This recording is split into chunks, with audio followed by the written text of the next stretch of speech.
Hello, you're listening to Creative Differences. This is your host, Marsh. And this is Bill.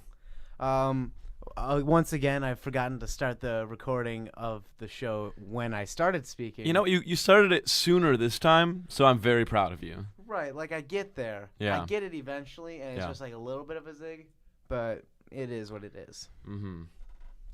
So yeah, tonight we're just going to talk about a little podcast that both Bill and I like. Yeah. It's called Welcome to Night Vale.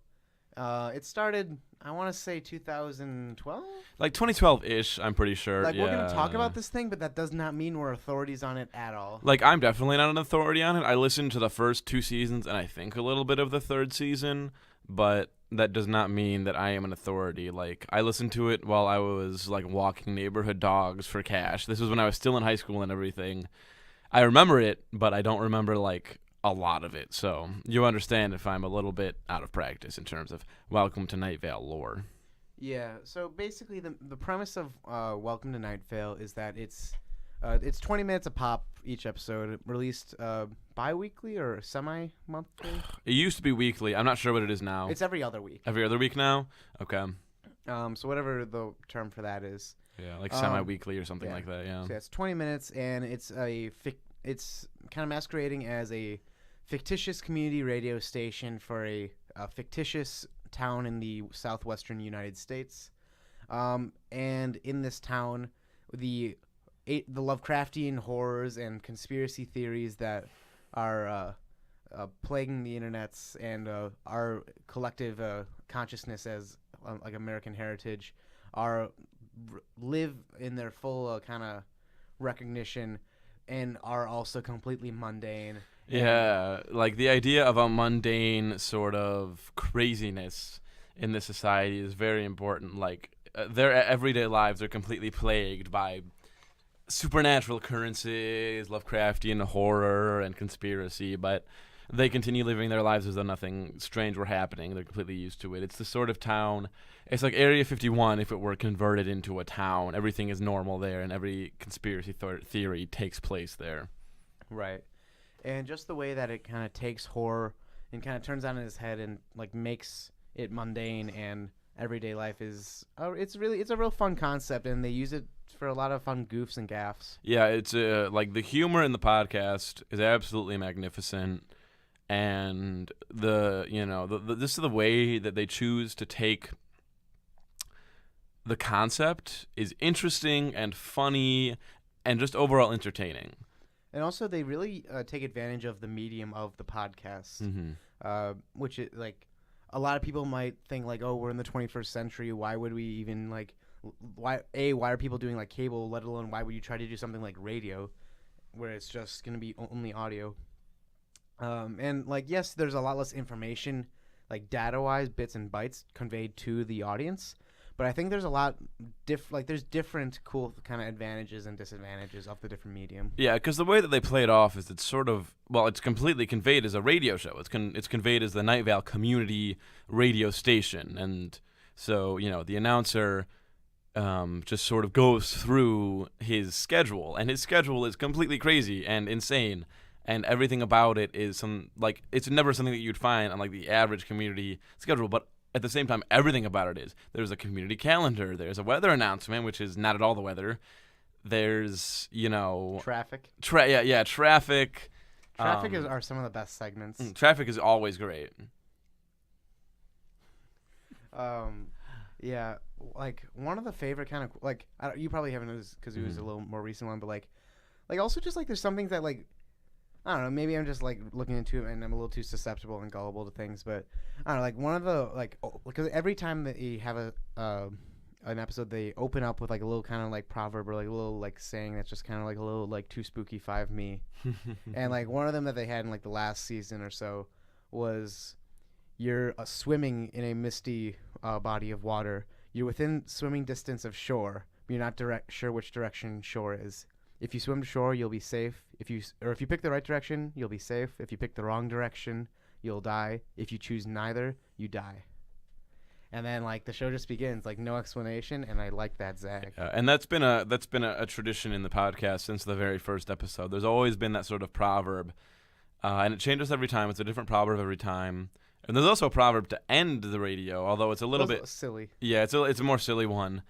But like the one in the beginning is like a little bit of a spooky, scary one, and it also sort of brings the Lovecraftian aspect of the podcast like to the forefront in the very first part of the podcast, because they're usually more of a Lovecraftian sort of quote. The Lovecraftian sort of quote where it's like, the word like the most feared emotion of mankind, or the most powerful kind of fear is the fear of the unknown, that sort of thing. Is very much brought. I think that the original quote was, "The most powerful emotion of mankind is fear, and the most powerful fear is fear of the unknown." And it's that sort of quote that's brought to the forefront of every episode. And a lot of the time, the episode actually goes along the theme with that quote, which is a really interesting thing. Because sometimes you have to think about it a little bit after the episode. But if you can remember that very, very first little proverb, you will probably be able to make a connection with the episode. Yeah.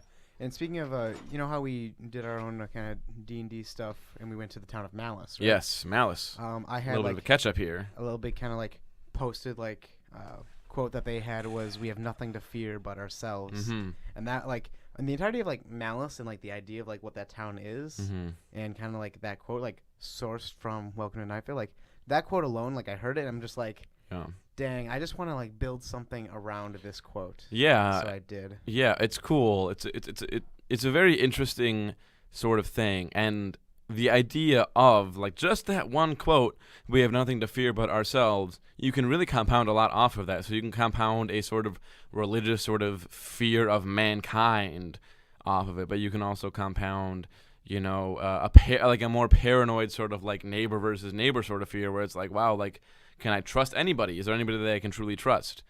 So you can really take a lot out of it in that sort of way. Yeah, but also, are they wrong? Not necessarily. What else do we have to fear but mankind? We're all living comfortable lives, whether we're, living out in the middle of nowhere, a rural society sort of deal, whether we're in a comfortable suburb, or whether we're living in the middle of Milwaukee. What do we have to fear most here? It's other people. It's ourselves. Either it's, the scary people that you see walking down the street. Or yourself in the middle of the night. Yeah. Or it's you. Yeah. You are the one who is causing your own downfall in some way, maybe. You're the one who's going to be judging you the most. Mm-hmm. So it's a really interesting first little kickoff to a podcast that just continues to be great afterward. Yeah. I'm going to say we're going to do a bit of a pivot now. Sure. And for the rest of this episode, here's your spoiler warning. So we're going to talk about other stuff in the Night Vale podcast. And if you decide that you want to listen, just click the annotation in the corner and it'll move you to the end of the video. Mm-hmm. So yeah, from here on out, spoilers and such. My favorite part about Night Vale, season 2, was how all of season 1 was very episodic. Yes. It would be kind of always have the theme of the introductory quote, but then in the second season, there a lot of things kind of start compounding, and there's starting a looming threat that starts because a lot of the threats to begin with are from the town itself or the city council. Yeah, almost the entirety of the threatening sort of tone of the podcast is the town. The town is a threatening entity in and of itself. But as season 2 progresses, an external threat emerges, and the kind of the entire premise of the show gets kind of turned on its head with the Strex Corp and Desert Bluffs and that whole arc. Yeah. Having a literal hostile takeover of the town. Mm-hmm. Yeah, and eventually it comes to a head. I don't actually remember how it ends up, but I definitely remember there being a sort was that the season where Cecil encounters a double of himself and fights it? That episode happened towards the end of season 1. Okay. Which is a cool kind of foreshadow thing they had. Yeah. But the double of himself was the main kind of villain throughout season 2. Mm-hmm. Yeah. So yeah, the Desert Bluffs thing and the Strex Corp thing was interesting. It was very, very different from season 1, where season 1 was almost entirely episodic. There was almost nothing shared between them other than stuff was already introduced in the pilot. Stuff like Carlos, the attractive scientist, and Or like Old Woman Josie. yeah, that kind of Like stuff. small kind of like name drops rather than like a story unfolding. Yeah, exactly. Like you don't really get into a story unfolding. You get Except for, like the romance between like Cecil and Carlos maybe, but beyond that, but that doesn't really like become a romance until like season. I think it was like 3. the end of season 2, maybe. Yeah. Yeah. But before that, it was literally just like Cecil remarking like he has beautiful hair. Old Woman Josie, it's never like a serious thing. It's always these angels are remarking on, like, or not remarking, but it's like interacting with her in some way. And sometimes it's completely mundane, but sometimes they're actually feeding her important information. But she doesn't do anything with it because she's Old Woman Josie. She's this crazy old woman who sees angels. Yeah. And it's just like a fun little goof until it starts getting very serious. Yeah. And this ostensibly it's a horror show, but in reality it's a comedy show. Yeah. But then season 2 it becomes to actually become horrifying. Yeah, like more of a horror show. Which is just especially than it was in season 1. Like it doubly subverts the expectations. Yeah. Which is like you see Welcome to Night Vale, the description, and it's like, you know, something about like a small desert town with strange occurrences. And then the first season is like hilarious. And then the second season, like, it's funny still. But it gets more and more disconcerting and disturbing, and you just feel more and more uncomfortable as the season goes on. Yeah. And then at the end, like the very end, just like, also what I really like is how these like ostensibly like Cecil and like you can, if you look at like from the 1950s like mainstream kind of point of view, like Night Vale and all that stuff, like Cecil is like it's all kind of degenerate and like bad, like it's all of the night, it's all spooky things. But then like the villain that emerges in season 2 is ostensibly like, oh, have a good work, like literally the villain is work ethic. Yeah. Which is insane. Yeah, for real. Like Strex Corp is like all about have your good work ethic, make sure that you work for the community, like that sort of stuff. And it's a very like sort of mind fucky sort of thing, you know. Yeah, they just turn it all on their head, and it's a whole deal. And like literally like all these people just saying like smile, trying to find your better self, and that turns out to be like the most evil thing. Yeah, for real. Like, and it's like, the thing that kind of like starts destroying Night Vale. How did that season end, by the way? How did that Strex Corp thing turn out? I don't remember. So we already said spoiler warning. So yeah. Towards the end of the season, like so over the course of the season, Strex Corp slowly they're slowly creeping cements themselves as like there are more and more of the ads that are Strex Corp based. I remember. Yeah. Eventually, Strex Corp starts just buying out every single business in the town, and like eventually the radio station itself. The very last 2 or 3 episodes, one of them is like now everyone in Night Vale is employed by Strex Corp. Yes. And they have the company picnic is what it's called. I remember that. Yeah. And everyone goes out and is like playing volleyball. And the nets are actually just electrified fences, and everyone is being put into concentration camps. Yeah. And it's just double plus on good. Yeah.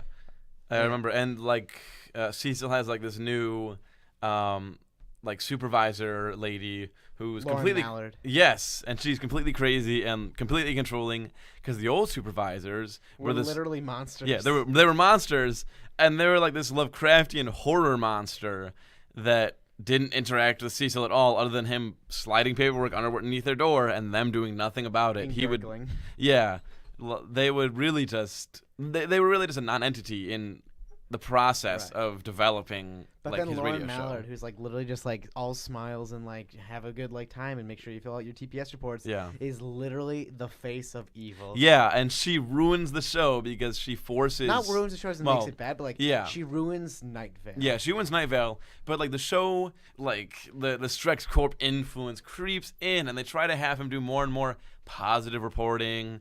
They try to have him. Do you remember that episode where they have like? Cecil has like a new pet that Strex Corp gave him, and then it like fights Kaushik. Yes, I do remember that. That was insane. Dude, Kaushik won that, right? Kaushik doesn't die, does he? he doesn't die, but he got very injured. I remember that for sure. Yeah, he was because Cecil was all like broken up about it. He was like bleeding, blah. Like I don't remember exactly what he was saying. One of my favorite things about Kaushik was so Kaushik is the radio station's floating cat, floating ghost. Probably not cats. Not necessarily. Like no, it's just a cat. Yeah, it's unclear.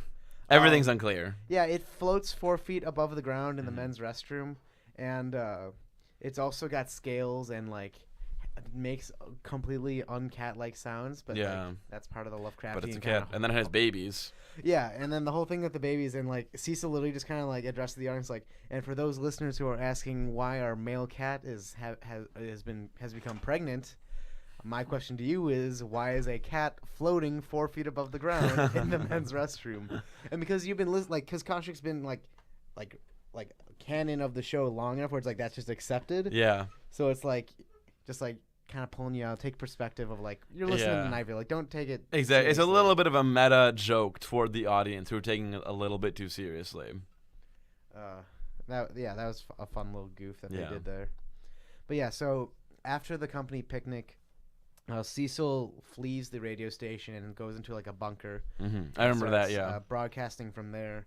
And over the course of that season, Dana had been trapped in the dog park. Dana, that's right. Dana was in the dog park, and then she didn't like escape, but she got pulled into like some otherworldly dimension, right? Mm-hmm. Yeah. It was the old oak doors. Yes. She kept traversing different planes and stuff. Yeah, I remember there was like a desert thing with like the army big faces and stuff. And mountains that don't exist. Mountains that don't really exist, yeah. But yeah, eventually, like, she comes through and the Angels, like, amass their own, like, army and, like, fight Strex Corp. Mm-hmm. And eventually, like... This is getting past my purvey of the podcast, by the way. I think this is after I stopped listening. Oh, so this was still season 2. Really? I guess I didn't listen all the way through. This was like the last, it was like a 3-part finale of season 2. It sounds like it was the finale that I didn't get to listen to then, so I'll have to check that out for sure. I'll probably pick up the podcast again because it was really good. Mm-hmm. So yeah, the Angels and them fight it out, and then like the Smiling God. Is starting to like enter the physical domain through the old oak doors, but I forget exactly how they stop it, but they return like what belongs in Night Vale stays in Night Vale, and whatever is from elsewhere goes through the oak doors, and then they get sealed shut. But like Carlos isn't from Night Vale, so then he's like trapped on the other side, and like a lot of season 3 is just like kind of that. Like like Cecil and Carlos were together, but now they're separated. Yeah, and it was kind of it lingered a little too long on that note, but But yeah, it was like the end of that was like pretty dang satisfying. Yeah. Because like then. Because Night Vale's under the control of Night Vale again. Right. Yeah. And like there was another line that was fun with it. It's just like we have overthrown and like been relieved of the shackles of this oppressive foreign regime, and now we put on the shackles of our oppressive domestic regime. Oh, the city council. Yeah, like little city council just like leaves for like an extended vacation while Strex Corp is there. Don't they like teleport away pretty much? Well, like it's not teleport, but they just like bail. Yeah, I definitely remember them leaving suddenly, and then Strex Corp moving in immediately afterward. Yeah, they're just like, we're not dealing with this. Yeah, because the community, the city council is also pretty much a Lovecraftian like collective sort of a bunch of people who run the city. Yeah, it's just a really fun time. If you've got, if you're willing to like listen to an audio medium for 20 minutes a pop, listen to the first couple seasons of Night Vale. I think you'll enjoy it. If you enjoy the bull hooey that we put on this show. They're much more talented than we are, so you'll definitely enjoy it. The production value is much higher. The music selection is much higher. Actually, the music, the song that we chose as our introduction tonight was one of the pieces that they used for The Weather. The Weather Rickman's her song "Pretty Little Head." Yeah, the Weather is what they call their music selection for the night, so they will call it The Weather. I'm getting a call. Who are you gonna call? From Michael. What's Michael up to? Not sure. I'm gonna answer it. All right. Yeah. So while he answers that, I'm just gonna waste time and try to make sure it's not completely dead air. If you want to call in and talk to us about Night Vale or anything else. 414-288-78 or 7687. Yeah, you can call that number. I don't know if you heard it. That's too much work. 414-288-7687. What's Michael up to? Is he outside or is he? Well, he asked for the call-in number, so he's definitely not outside. So is he? Do you know if he's back home or if he's at a dorm or something? I have no idea where he is. He did not say. He asked for the call-in number and then refused to acknowledge anything other than him asking for the call-in number. Was it Michael being very like rapid? Like I need I need the number. Like, give me the call-in number. Like, what's the call-in number? Like that. Yes, exactly. Michael, I love you. So yeah, with Night Vale, that's really fun. Yes, Night Vale's great. Listen to Night Vale. Night Vale was great. They released a novel which I very much enjoyed. Yeah. What was the novel about? It was it wasn't it was a different kind of format. Like it wasn't like the radio. It wasn't like text of the radio show. Yeah. It was like they took like two characters that like we kind of like a little bit mentioned. So it wasn't like the main characters or anything. No. Okay. Do you know Jackie? I forget what her last name. Like the one who owns the pawn shop. Yes, I remember her. Her and I've read it over the summer, so it's been a bit. But yeah. One of the mothers from like the PTA association. Okay. Not Pamela Winchell. She was mentioned like literally the first episode. I didn't I re-listened to the pilot recently, and it's like whoa, like that. I recognize the name. So. Yeah. By the way, Michael, if you're listening, look up the number because you can find it. And I'm not texting it to you. Also, the number is 414-288-7687. And Yeah. why don't you have it memorized? You've said it so many times. True. You say it more than Peter does. More than Marsh does, even. Yeah. Maybe he's calling. I should make sure I'm looking at the thing because. Mm-hmm. No, it's set to ring. So when you decide to call in, it'll ring. Yeah. Yeah. We don't screen our calls, so if you want to shout an obscenity, we can't really stop you. Well, we can. We can dump you. We got a couple tricks up our sleeve. Yeah, but like, it will get on the show, but it will probably be censored still. You will be called a rude dude. Yeah. If or dudette or doozer, if you try to make your claim to fame, a romp and a ride on our show. Yeah, your voice probably won't come onto the podcast, but we'll hear you. So, Congratulations for that. Yeah, good job. Like, it takes a lot of work doing that, but really, we did it. A whole 10 digits. Depending on where you're calling from, 10 or 11 digits. Very impressive. Yeah.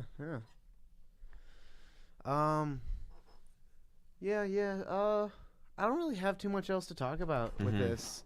I guess, like, April Fools to our listeners. Yeah, we hate you and we hate Night Vale, so congratulations. Yeah, like, just got zagged on. Night Vale is trash, and Desert Bluffs is hash. Yeah. True hash. Yeah. Night Vale was decent, but now it's okay. Like, I can fully recommend seasons 1 and 2. Says that we aren't even on. Ooh. I hope we're on. If we're not on, who cares? We're recording it anyway. That's the only thing that matters. Yeah, like I've said it before, and I'll say it again. Live listeners, I don't care. I don't care. We don't care. I think we can say a definite we don't care. I didn't want to assume, but you can. Yeah, we don't care. Like we don't get ad revenue from you. We don't get views from you. We get nothing from you. We hate you. We want you to die. I didn't say that. I said that, and I meant it. Okay. Like I don't put ads on the YouTube videos either, because like I'm not terrible. And like I would get I'd get like -4 cents from it. So I just do it for the art form, and that's 112% in jest. As in like I'm digesting you because this is now a Vor podcast. Wow, that's pretty gross. Let's keep going down that tangent. Going down the gullet? Yes. Oh dang. The spin-off podcast that we make about Vor needs to be called Down the Gullet. Down the Gullet. That's a great Vor Bill. podcast name. But also, let's never ever do a Vor podcast, and let's also hope that one never ever surfaces in real life. Like not even like us liking it, just like being aficionados of it and like reviewing different pieces. Yeah, I can. You know what? I would absolutely hate that, but I would still do it.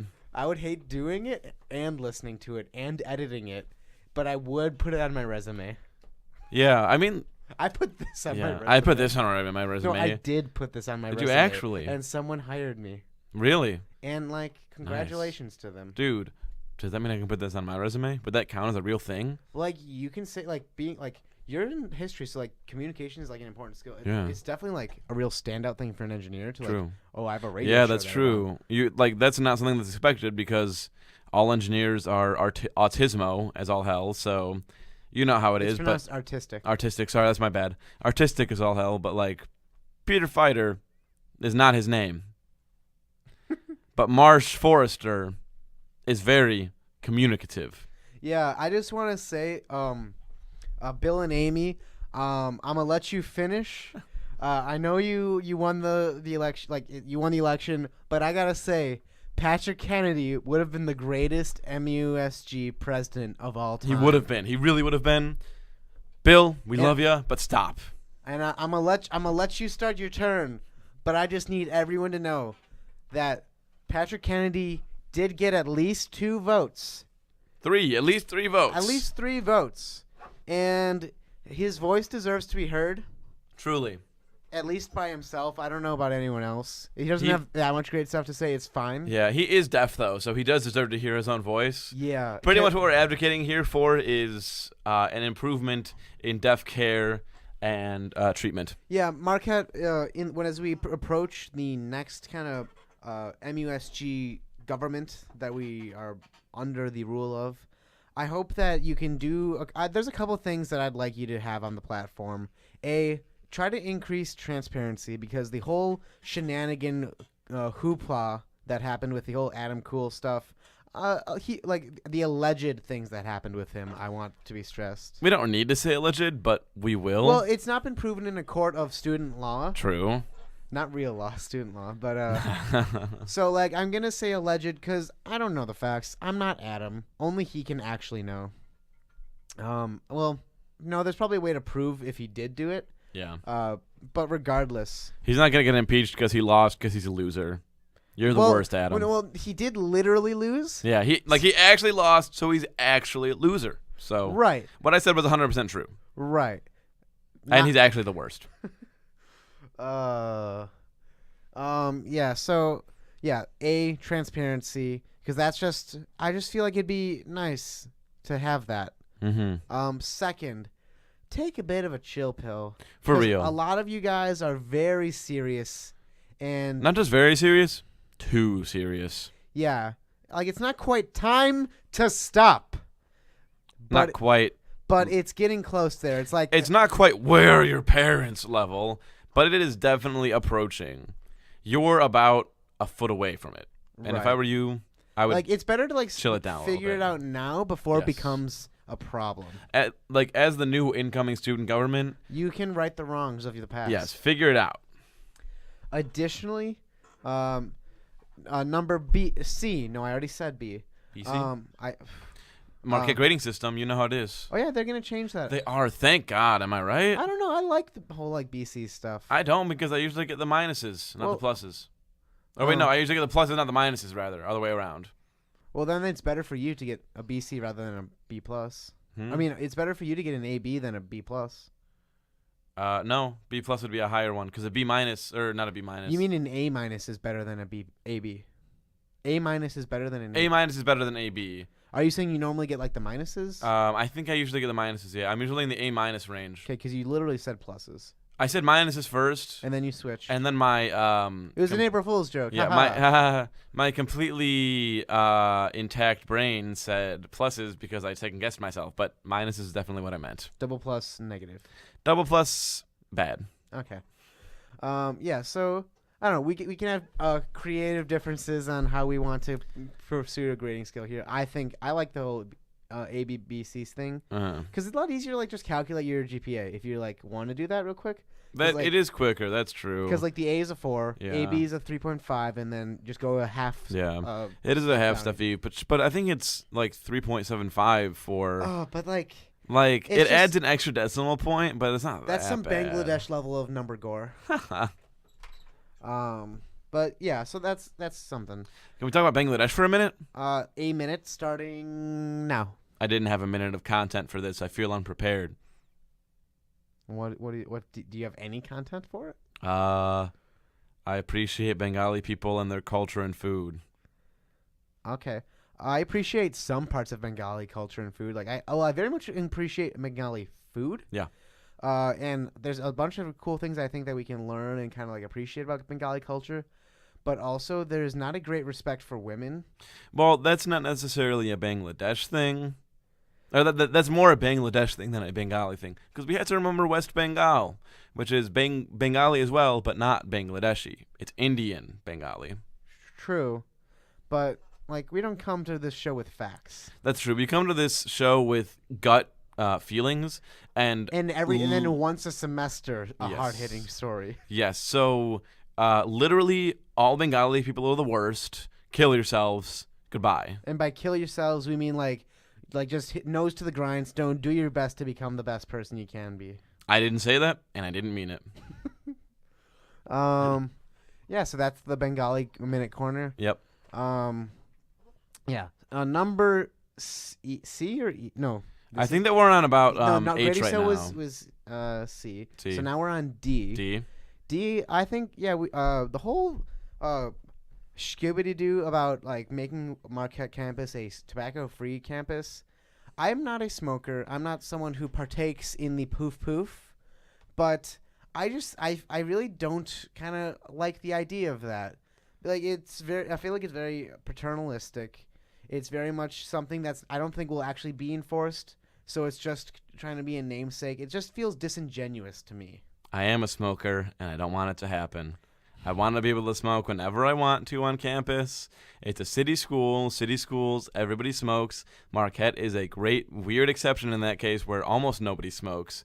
Every other city school that I've ever been ingrained in, and including smoke-free campuses like that at UIUC in Urbana-Champaign, like, everybody smokes, and this, like, whatever this is, this measure will have no effect whatsoever, because I promise you, as I'm walking down Wisconsin Avenue, I'm going to be puffing 6 cigarettes at the same time. To make up for lost time. Oh, yeah. You better not only to make up for lost time, because I'm going to smoke less. Gain time. Yeah, to gain time. Actually, I was going to say I'm going to smoke less over the summer, but I'm actually going to be here over the summer, so if anything, I'm going to smoke more. But also just to protest this hatred of my minority.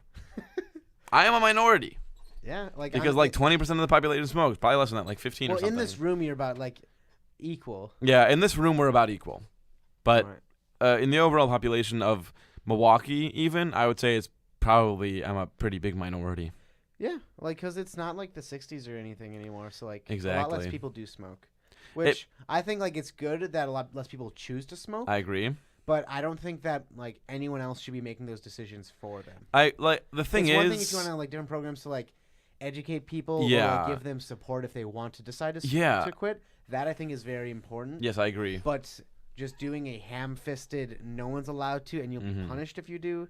I feel like that's going at the wrong angle to try to get the same. Well, like I'd like to say the goal is to like have people live a healthier lifestyle, but I don't think that's the actual goal of this. I think the goal of this is to have a nice little tagline that you can put on all the brochures that you're sending. Yeah, exactly. It's a paid lip service to the prospective. So we're coming in, and then as soon as they hit second semester freshman year, they're going to be addicted and smoking a pack every week. Yeah, but this way, like Ma and Pa will just be like, oh, it's going to be a nice little safe space for Jimmy. Exactly. And Jill. We don't want our kids to be smoking. We're the first generation that didn't smoke, and as a result, no generations after us should either.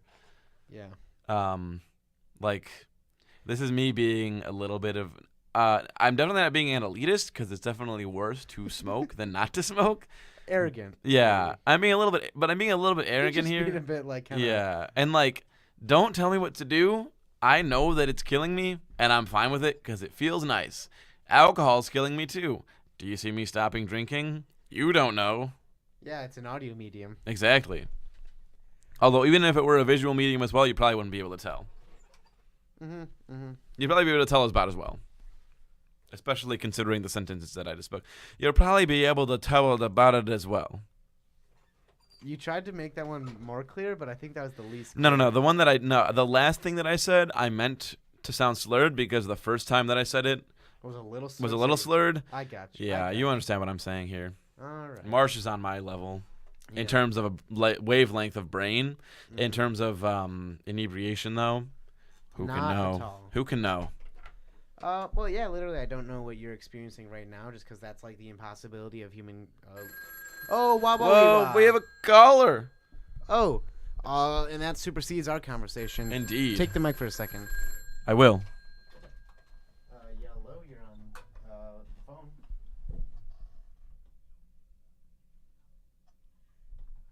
It's going pretty sweet, pretty swifty swoop, swooty swa. I'm gonna put you on the radio if that's fine with you. All right. Hold the sides of whatever you'd like to be holding. Just hold on. Hello, can you hear us? Barely. Who we got here? How's Oh, this? look at that. That's a lot better. I like that sound. I like it. It's your good. voice, and it's good. If I'm not mistaken, I believe we are now channeling the divine forces of the one and only Khaled Green. Khaled Green, on is this our you? radio station again. You expected correctly. Oh, It is. Man, that is what I'd like to hear. Khaled Green is first. We get some Rick and Morty, and then we get some nice hard zags, and it's just a all around double plus real good time. Double plus. tonight. Triple good. Ooh, You can't be better than the Khaled Green. Who's all on air today? it's Bill and myself. We Yeah. we Bill and Marsh. kind of hemorrhaged some people tonight. We hemorrhaged about 77% of our population. Yeah. It's actually like Kyle Green. It's been basically the purge on campus tonight. It's disgusting. People are out there with their hatchets and the pitchforks, and Cool. listeners, Cool. I didn't want you to like have to bear the brunt of this horrible reality, but it's gonna happen. You're gonna find out eventually when you go outside. It's just disgusting. It's gonna smell by the time the sun's up because it's all warm now. Yeah. There's Stuff's gonna gonna be get, some bodies bacteria are gonna get warmed formulating. up. Yeah, you get a Khaled Gesticulating. Green. Khaled Green gets it. Yeah. Like, you understand. I am omniscient, so I knew these things, but I'm glad you clarified it for me. Yeah. Right. It's a dangerous time out there. We had a couple friends out there, like non-host, but now he's non-here. Non-host is non-here indeed. He's flaking. N-A-N here. Yeah, well, I he's don't ei- like it. I don't like it. He's either flaking or dead. If he's dead, it's okay. If he's flaking, it's not cool. Right. You don't want any flaky naan bread. You want that to have a nice consistency. Oh yeah. Additionally, I'm going to expect that bread to be dead. Like if he's not dead now, he'll be dead in the morning. Additionally, I will confirm it in the morning. Please do. Additionally, we don't have confirmation on the status of, but we have not heard from Gweg after some. He took a bit of a tumble. But we hope the best for him. I heard he got buried in a rock slide after he was on the radio show. Yeah. So I can't confirm where or whether or not our little short friend is alive or dead. Yeah, I cannot confirm that either. Gweg's dead, baby. Gweg's dead. Gweg is dead. Hashtag save Gweg. Gweg's dead across all formats. Save and Ferris all shirts were realities. the original hashtag. True. Save Ferris water towers were the original hashtag. People walking by our radio station looking in. They don't know what's up though. You missed it, but I saw it. Dang, they go up the stairwell or into No, the door? well, they went from our right to the left. Wait. Are people in the basement of Johnson Hall right now? That is Apparently. It nuts. seems like it. I could turn up the speaker outside the booth and try You to should get do them. that. Blasted at them. Oh, Kyle Green, do you know which dial does the outside speaker? I want to say it's either the second or the third. Is that HDPN Just turn or them both CR? up. We'll see what happens. Just turn it's everything definitely off. not CR. CR is studio. Yeah. All right, Kyle Green, give me a little test drill here. Color Green, can you hear us the same? Is it the same? It sounds about the Okay, same on okay. my end. Okay. Let's see if I change this one. Oh no, that's the headphones. Okay, we're louder now to Okay. ourselves only. So, I'm proud of you. Now the live stream's working. I tried to listen in to your broadcast earlier, and it was Oh, awful. was it not? Was it not? That's weird. That's bizarre because we didn't change anything, so it might just be MUR or something. It might be on my end, to be completely honest, but Yeah, that's what I. But think. at about 12:30 in the morning, I tried to listen in, and it did not work. Yeah, it might be an MUR thing because we haven't changed anything in terms of our broadcasting. Are you with people right now, Kyle Green? You seem like a popular guy. I mean, I'm with everybody always. Always. That's what happens when you're on a mission. Are there any essences that you've been mingling with? Any what? Essences and spirits. Oh, only yours, baby. Only yours. Thank you. We appreciate it greatly. Yeah. We were the tale of tonight started at the mark, and we were gonna maybe try to have some nice fun times there, but then the batteries all ran out, and the batteries ran out too quickly, and then the cavalry came, but the cavalry also didn't have any horses. So that was a bit of a zig. They just kind of walked on in. We were hoping for that's about what I expected to happen. Is there still some cows left in the fridge? Are there any cows in the fridge? There's none. There were a couple, but then Bill and a couple other guys and gals.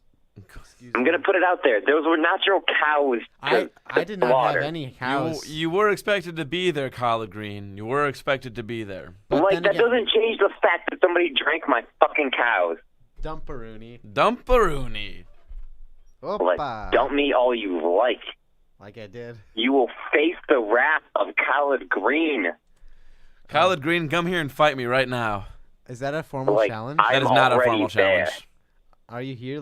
Should we go to the door or no? I will choke you metaphysically. Metaphysically or sexually? No, not physically, nor sexually. Metaphysically, dude, your essence will feel that is the on wrath. another level. Metasexual choking is my one and only true dream. So thank you, Collard Green. It's happening. Collard Green, you have no idea how much I appreciate this offer, and I plan on taking you up on it. You don't even understand that it's already happened. Whoa. I guess you just did. I guess that it was just so powerful that I passed out after. It's like when you get into a loop of you wake up in the morning and you feel bad about what you did the night before, so you take a roofie to forget. So then the next day you wake up and you don't remember taking the roofie because you took the roofie. You just take a little forget-me-now. Yeah, but then you still remember the thing that you regret, so you take another roofie to forget that, and it's just a double plus ungood cycle. The forget-me-nows. Fast forward 3 years later and a lot of drugs, and you're just incoherent. Yeah. That sounds exactly like my life plan, though, so if you're going to hook me up with that for free, I'm down. I mean, you say free, but it's more like sexual servitude. I said, free. The man has a point. He has a point. Yeah. So Kyle Green, before you tried to peek in on us, what's your spirit been spangling on?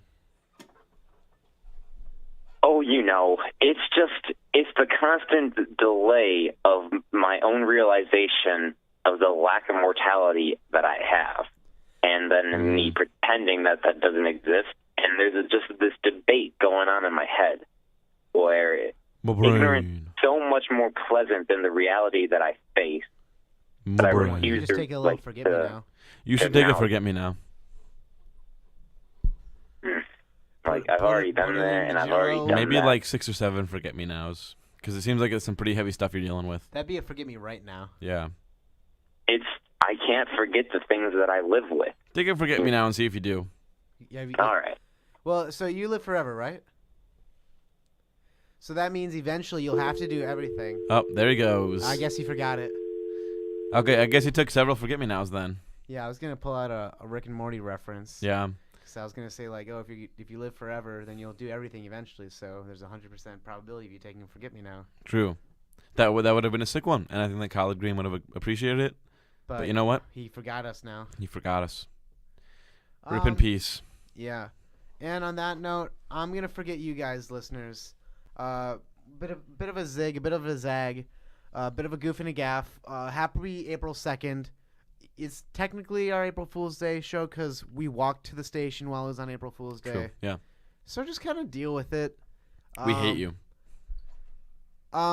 Enjoy the rest of your whatever time you're listening to it, because I know only -1 of you are listening to it live. Yeah. That's why we hate you. Yeah, and Peter, when you're editing this, like make sure you finish that homework because you gotta just get on it. Smart moves. Yeah. Good night, everyone. This has been Marquette Radio, Creative Differences. I've been your host, Marsh. And I have been Bill. And have a good